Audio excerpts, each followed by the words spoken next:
Good morning, everybody. Wisconsin's 7th Congressional District Representative Tom Tiffany is back for our monthly chat today, Thursday, May 9th, 2024. For Dryden.com, I'm Ben Dryden, and you're watching Dryden Wire Live, presented by Americans for Prosperity Wisconsin. AFP Wisconsin works to reignite the American dream and break down government barriers that hold us back from our full potential. Find an event near you at AFPWisconsin.com and join AFP to fight for more freedom for all Wisconsinites. Hey, a quick special thank you to some of our recent guests. Actually, these are all guests that have been on since you were on last, Tom.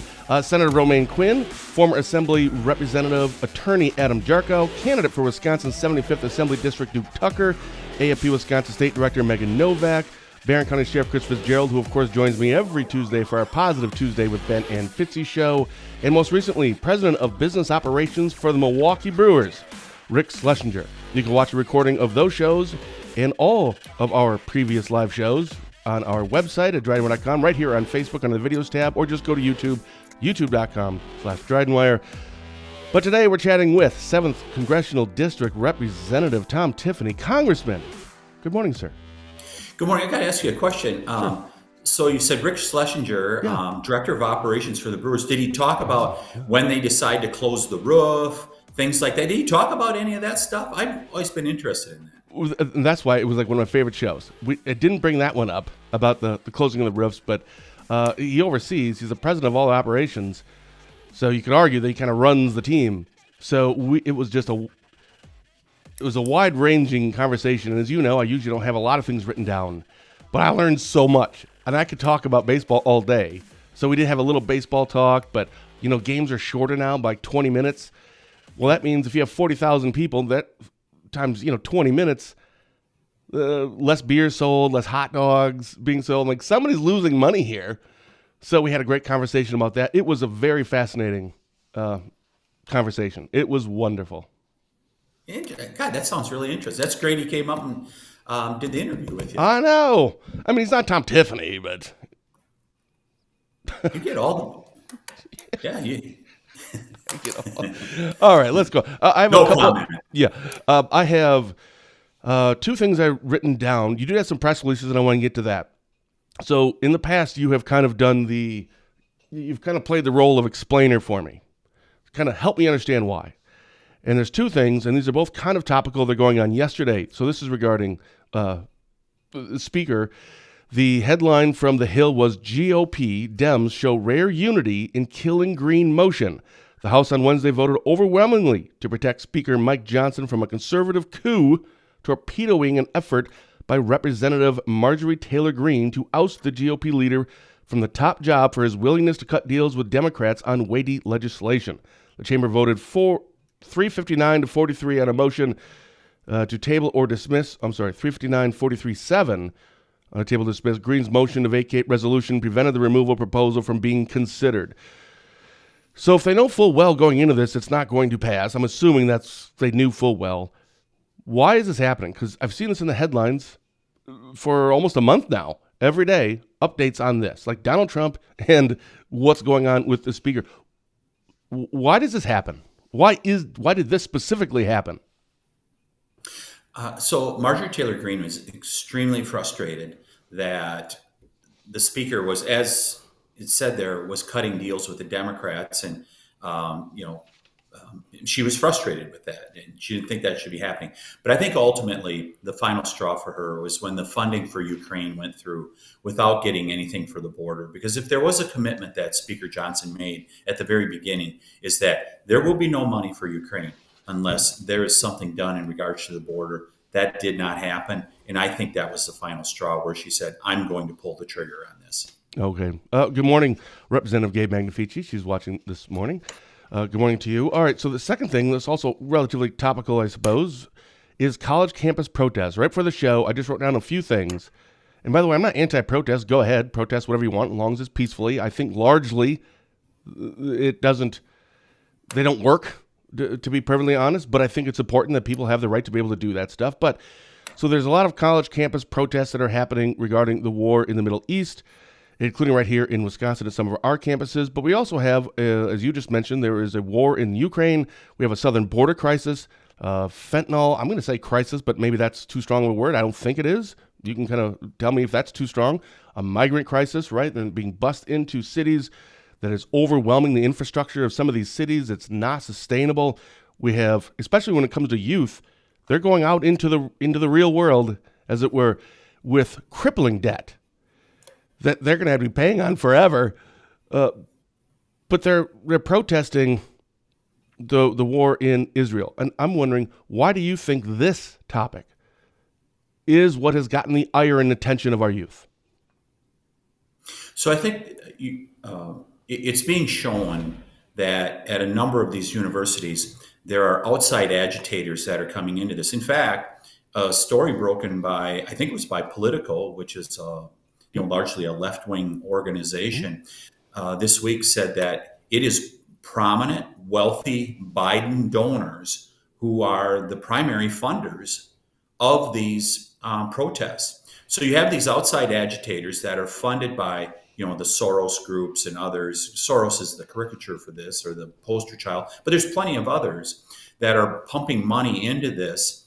And the only thing I can say is that it appears they want to destabilize the country. I mean, they're the same people that were funding some of the violence and protests that were going on in 2020. And I think they want to see a rerun of this. And I think they see college students as a group of people that are willing to, Ben, you think about when you're young, you always want to stick it to the man, right? Yep. You want to prove your independence. Yep. And I think they see that as a ripe audience to go after. And not saying that there aren't some college students that legitimately believe what they believe in regards to Gaza, Hamas, and all the rest. I'm sure they do. But it takes terrific organization to put stuff like this together. And as has been proven, these are Biden funders that want to destabilize the country. And to me, it goes back to two things. Barack Obama said when he became president, "I am here to transform America." He did not accomplish it in his 2 terms. And Joe Biden said with his reelection announcement a year ago, he said, we have to finish the job. And what he is saying is we have to finish the job of the transformation. So as you talk about the border and all these other things, weak foreign policy, those are the things they want. They do not believe in a great America. They do not believe in the shining city on the hill. They do not believe in American exceptionalism. And so they want to bring America down a peg. And ultimately, that is what it's about. If you can remember back that long ago when you were young and you were going to protest, let's say you were 22 and in college right now, what would be one thing that you would want to protest about that's happening right now in America? What I would want to protest about what's going on in America right now, I'd be really concerned about how am I ever going to own a home if that's what I'd like to do? How am I going to do that with interest rates the way they are, the cost of building a home, the cost of a home that's already been built? Those are the things that I would really I'd be upset with the failure of America at this point. What you see with President Biden, we saw it once again yesterday. Any of the people that saw the CNN interview, he's weak, he's failing. He really is a metaphor for America at this point, an America in decline, just like we're seeing with this president. I would be protesting, I want a strong America. Now, when we go back to 22 years old, though, I got to tell you, Ben, I wasn't too involved with politics. There was other stuff that I was far more concerned. So let's be real honest. Well, okay. That's legit. You put out a couple of press releases recently. I want to get to those. We'll do that in 15 seconds after a word from Spooner Health. Compassion is at the center of everything we do. It's rooted in who we are and why we're here. It unites us as providers, neighbors, and as a community. Learn more at SpoonerHealth.com. So on April 30th, you put out a press release. The headline was Representative Tiffany's bipartisan bill to delist the gray wolf passes the House. Now, that was April 30th, so maybe things have changed since then, but what can you tell us about that? Trust the Science Act. It passed last week, and great story.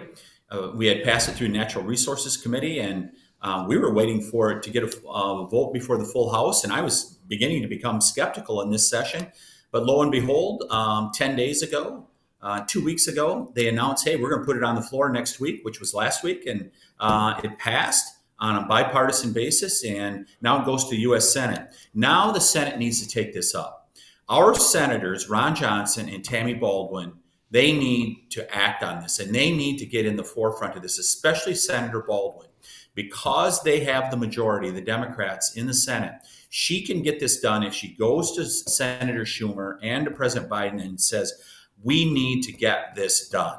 So I urge people, contact, if this is an issue that's important to you, and it should be, especially where we live, with the damage that an unchecked wolf population is doing to a lot of Wisconsin, and not just northern Wisconsin. It's time for action right now. So do you think it's going? Oh, good morning, Larry. So it's going to the Senate. Has this been put in front of the Senate up until now? Because I think there were some others. I can't speak to that. I know there's been discussion of this. Has it gone to the Senate in the past since you have been in Congress? No, not since. So I've been here 4 years now. In fact, the anniversary is May 22nd. Hey, congratulations, 4 years. Yeah. And so no, not a. There's been wolf bills that have been out there, but oftentimes it contains continued judicial review. This does not allow judicial review, which is it's the coastal judges that don't know a thing about wildlife management that weigh in on this, and then they relist the wolf. Our bill does a really solid job of making sure that the wolf is delisted, management is returned to the states. The states can decide what they're going to do with their wolf population. And as we saw in Wisconsin, 4 wolf hunts in the last 12 to 13 years, successful. While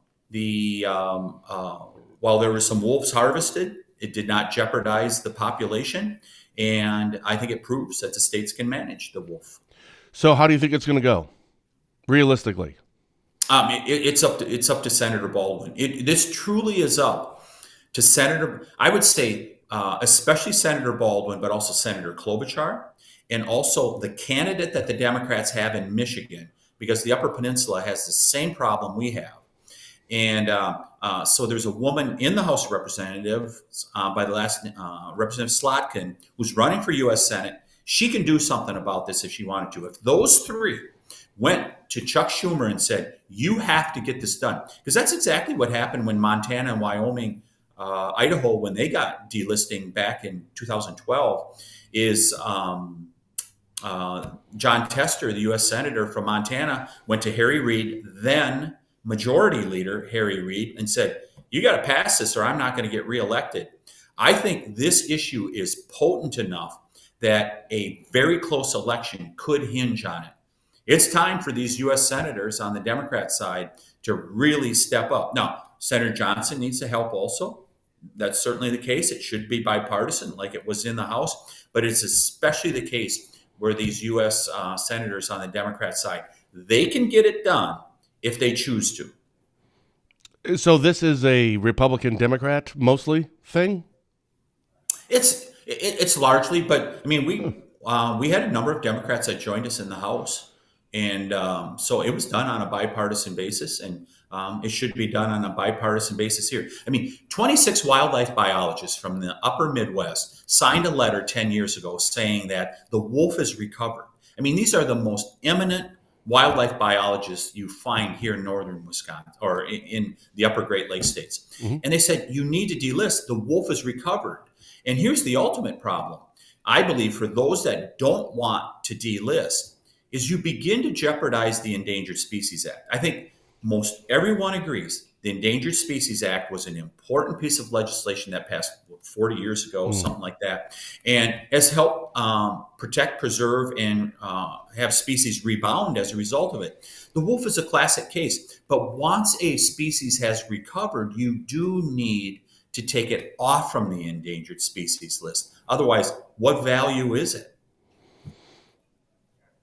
As of right now, it's the Hotel, Ben, it's the Hotel California. You may enter, but you may Oh, never right. leave. Okay. I'm like, I know the song. I'm trying to think of all the lyrics. I get it. Is Tammy Baldwin so far kind of stated where she is on this? I don't think she's taken an official Okay. position in regards to. Now, she had a bill, I think that she signed on in regards to, but it allowed judicial review, and Can you explain that? that's What does that mean? I mean, I think I know what it means, but I don't want to assume. yeah. So if you allow judicial review, what the animal rights groups do is they shop for a judge that will be favorable to their cause. And so what do? They go to a judge in DC or a judge in California, and that judge Oh, just sure. says, "Yeah, we're going to relist the wolf." And so they just do the forum shopping, judge shopping, in order to find the right person. So Oh, it acts as an escape hatch sure. where the wolf just ends up getting relisted.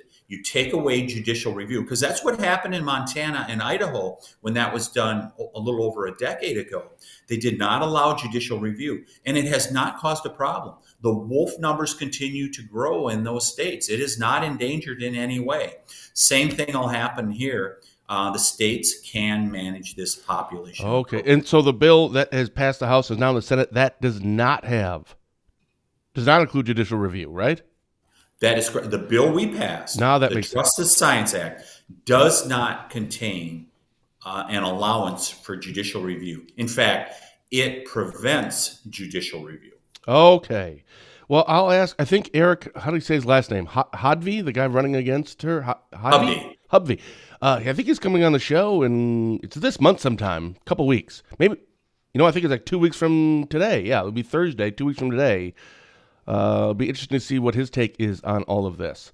Yeah, and I mean, it really should be nonpartisan. I mean, Right. That's the part that it's it's a weird. I know yeah, everything has to be, but come on, and this one, really? yeah, and Senator Baldwin should come on your show and talk about what she believes should happen with the wolf.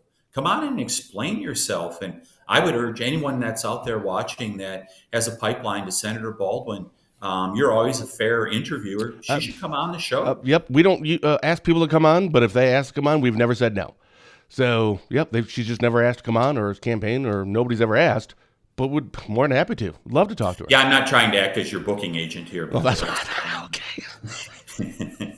I kind of figured. All right. So the second thing that you had sent out, this is kind of a fun one. You do this every year. Tiffany announces winners of the 2024 Congressional Art Competition. And here in Northwest Wisconsin, a Shell Lake School student actually got second place. That's awesome. So for people who don't know Yeah. what this is, what is it? Yeah, Congressional Art Competition. I think it started in the 1980s, and it's done by every congressional district, and we take submissions of artwork from young people, in particular from high schools, and then we judge them and we name a champion. The person who's the first place winner gets their piece of art in the tunnel between our office buildings here, Cannon, Longworth, and Rayburn, and the United States Capitol, which hundreds, thousands of people go through there every day, and they get to see those pieces of artwork. There's a young woman from Superior that was the grand champion this year. Yep. Her piece of work will be displayed there. Now, the young woman from Shell Lake, do you have her name in front of you? I don't have it. Aslan Olson. Yeah. So her piece of artwork is going to be displayed in our office in Wausau.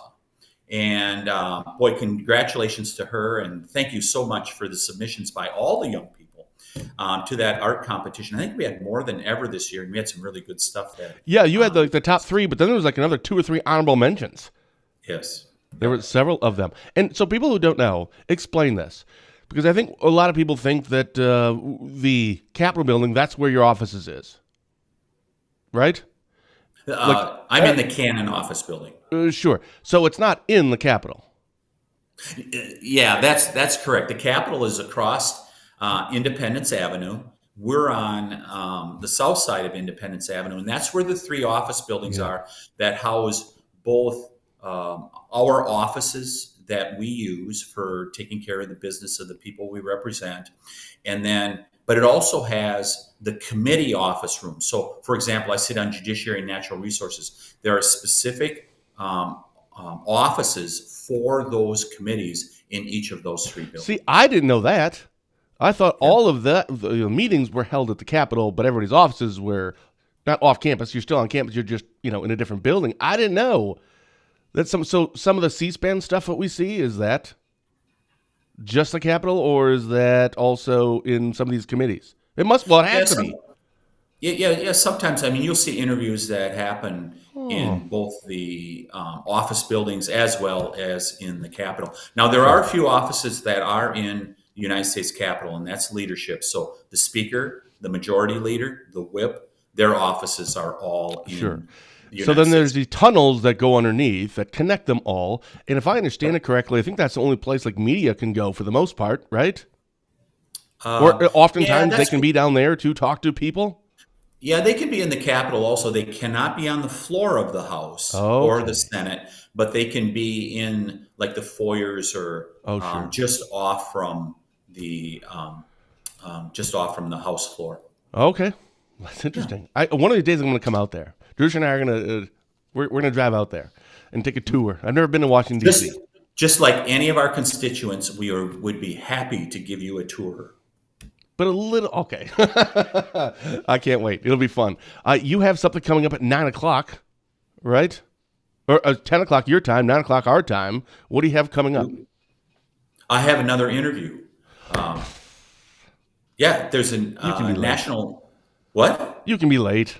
That's fine. Yeah. So what's the interview about? It's a podcaster out of San Diego. He does a show called Steak for Breakfast, and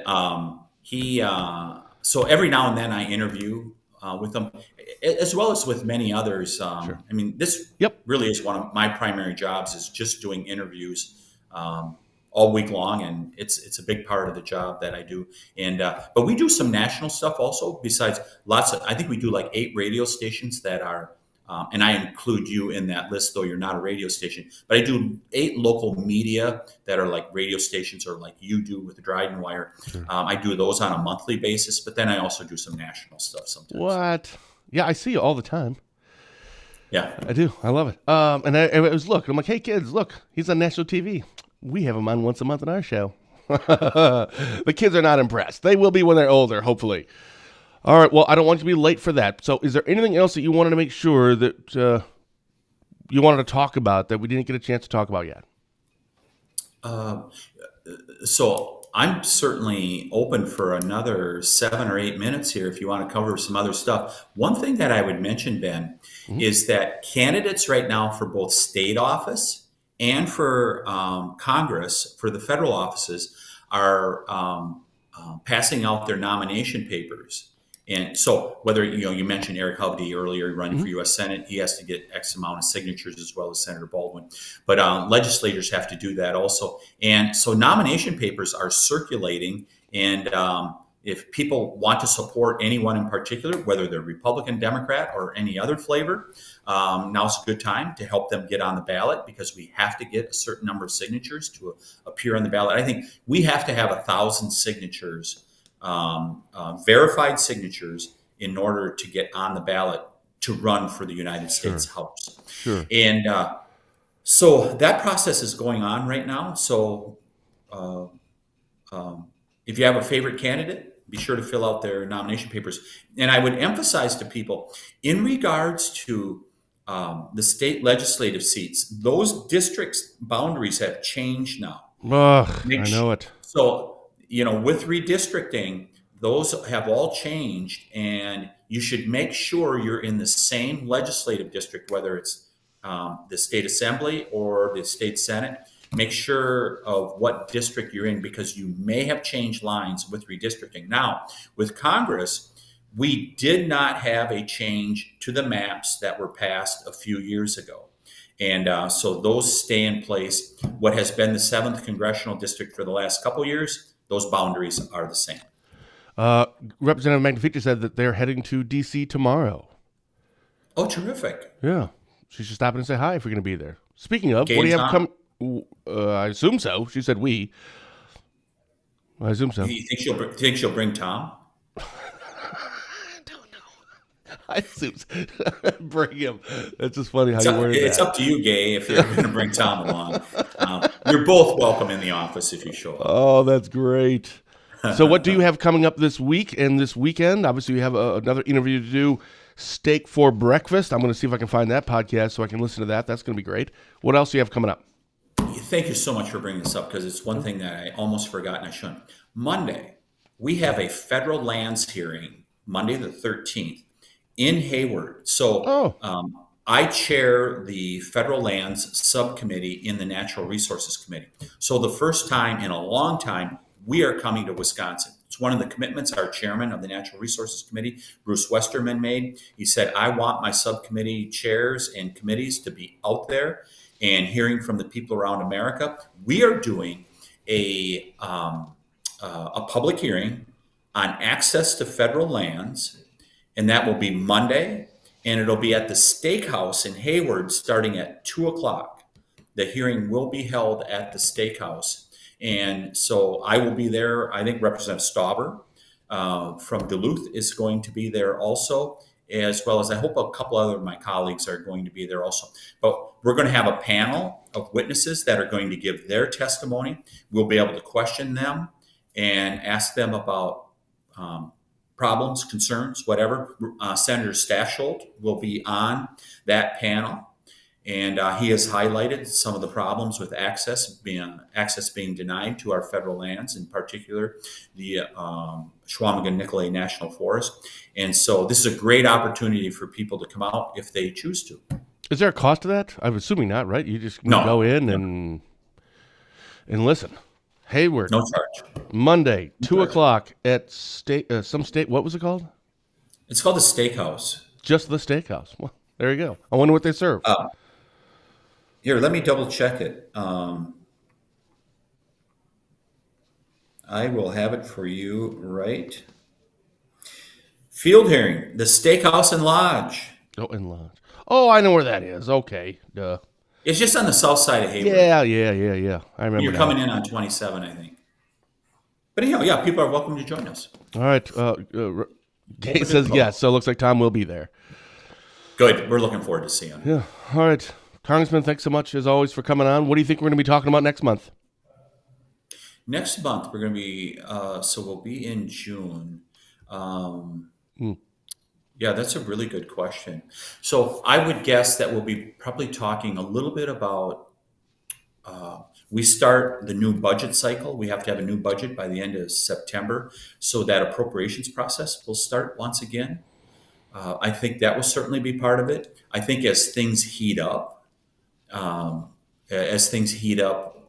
with presidential and U.S. Senate campaigns, I would think there'll be some of that will go on. And, but yeah, who knows what the news cycle is going to drive. And that's always the fun part. We never know what we're going to talk about next month, but I can't wait. I would predict this.